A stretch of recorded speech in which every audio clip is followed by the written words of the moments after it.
So the basic guiding ethical principles that all researchers need to abide by are, in essence, these following key points. This respect for human dignity, respect for free informed consent, special attention to vulnerable people, including children, respect for privacy and confidentiality, respect for justice and inclusiveness, balancing harm and benefits, so minimizing harm and maximizing benefit, protecting the welfare of research subjects, and conducting research with a justifiable reasoning and that conforms to moral and established scientific principles and facts.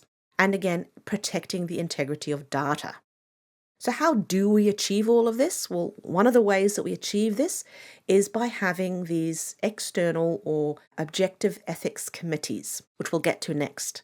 But first, I just want to discuss some of these questionable or unethical research behaviors, because this helps us to understand what we should be doing by knowing what we should not be doing.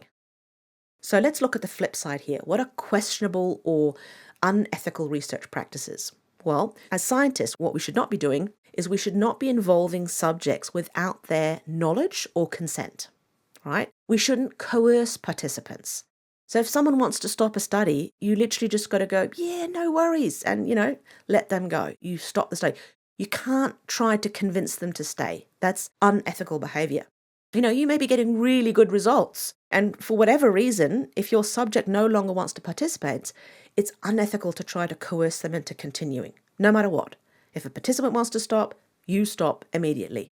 I even had my husband come in to be part of a study once, and I really needed to finish off this last subject, so I got him all ready, signed a consent form, prepped the experiment. We started the experiment, which involved this transcranial magnetic brain stimulation, and he didn't like it. And on the inside, I was going, oh, for God's sake, suck it up, just do it. But, I smiled, because as a researcher, you got to uphold these ethical principles. And obviously, I wanted to really slap him around the head and say, just suck it up and do it. But I said, no worries, honey. We stopped the experiment, and I was like, yeah. But you got to do it. Anybody, anywhere, no matter what. If they don't want to do it, you stop. Also, it's really important, you mustn't withhold the true nature of a research study. So no deception is allowed. There's exceptional circumstances, but you've got to apply for this. And believe you me, these kinds of ethics approvals, they're tough enough to get without deception. If you can't do the study without deception, there are, exceptional circumstances. You can apply for this, but again, it goes through these ethics committees to make sure that they're still taking into account that deception isn't going to harm the patient or the subject, the participant. Now, coercion of subjects to commit acts that might diminish their self-respect is not okay. And that's why the Milgram study got such a bad rep, because these guys were coerced into committing acts that they really didn't want to do. He just pushed them, obviously just verbally, but it was still considered coercion, and you mustn't do that. It's not okay. Now, violating the right to self-determination. So again, it's got to be the individual participant's choice. So research involving enforced change or control of a subject's behavior is not acceptable. I know these are probably very self-explanatory, but again, you'd be surprised at what scientists want to do to people for the greater good of their scientific knowledge, which is again why we have ethics committees. So exposing subjects to physical or mental stress or harm is not okay. Just full stop, not okay. Neither is the evasion of privacy. For example, like the guy, that was outside the washrooms noting down their car details so that they could look up who these guys were. That's an invasion of privacy. That's not acceptable. Or withholding benefits, like these studies where they were infecting them with cancer cells or infecting them with hepatitis.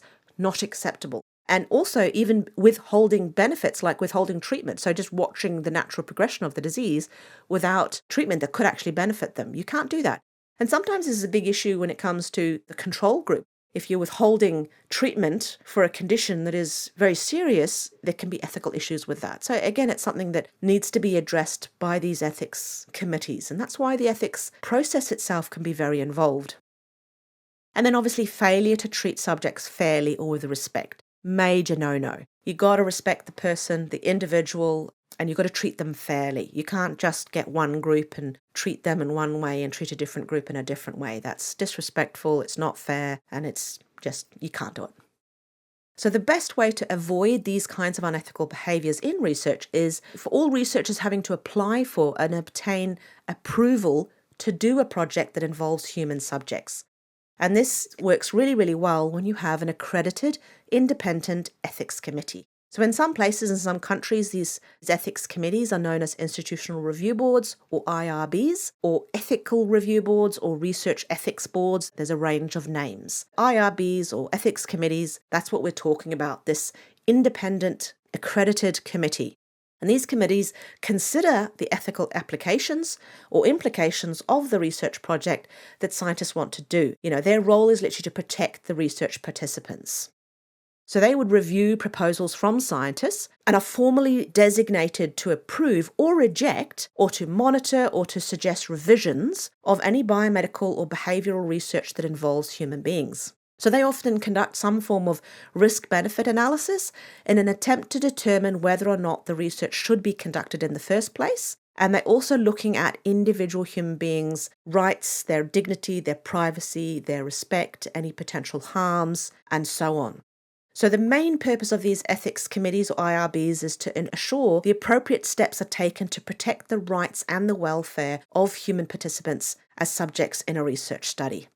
So just to provide you with a summary and some key take-home messages from today's class, take-home message number 1 is that history has shown us that we do need to consider ethics in research to protect research participants from fanatical scientists, dodgy fanatical scientists, if you like. And the need for ethics in research came to light after these horrific Nazi World War II experiments that took place on prisoners that obviously were non-volunteers. So the first attempt that came out of the Nuremberg trial in 1946, which resulted in that Nuremberg Code, that set of 10 standards that had to be adhered to by any researcher doing experiments with humans.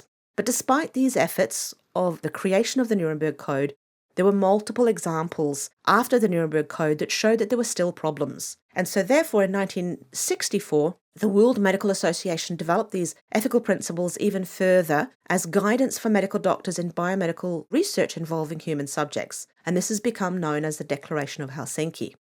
And so these guiding principles in ethics and research is to respect human dignity, privacy, confidentiality, justice, inclusiveness, protecting the welfare of research subjects and the integrity of data, and ensuring free and informed consent and special attention to vulnerable persons such as children, but also balancing harm versus benefit and making sure research is only conducted if it is justifiable and conforms with moral and established scientific principles and facts. And that the role of research committees is to ensure adherence to these guiding ethical principles. So I really hope you've enjoyed this class. I find this topic, again, really interesting, although I find almost most topics really, really interesting. So anyway, test yourself on this last section, and then there's a whole online class test for the entire class. I hope you've enjoyed this class. Please do keep going. There are many more classes available for you, and more courses are being developed and uploaded on an ongoing basis.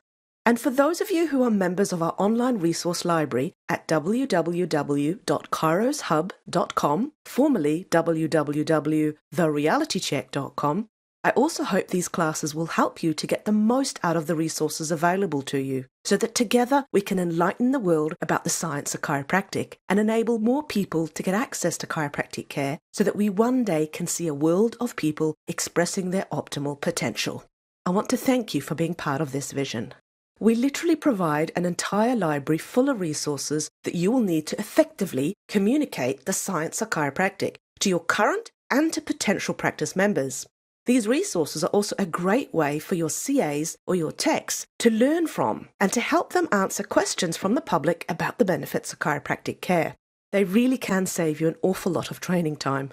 If you are not yet part of this large group of chiropractors who choose to practice in a patient-centered, evidence-informed way, who enlighten their practice members about the science of chiropractic, as well as share their own clinical experience, please do join us at kairoshub.com and get access to well over 80 public whiteboard animations grouped into relevant topics that you can use as waiting room videos in your office. You can embed them in your website, and you can email them out, the links to these, to your entire patient list, one at a time.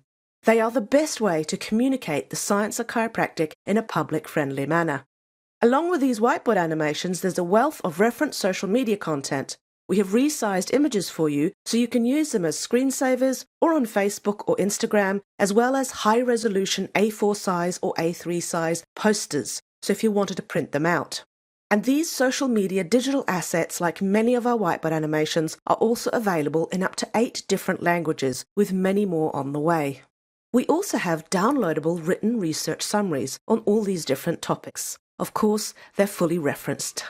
Please do note, though, that these written summaries are only available for members to download and print. Many practices use these, they laminate them, which is a great idea. And finally, my new book is soon coming out, if it's not already published. So if you wish to read it, please visit www.secretsofthespine.com. Thank you. Stay safe and don't forget to help enlighten the world about the science of chiropractic.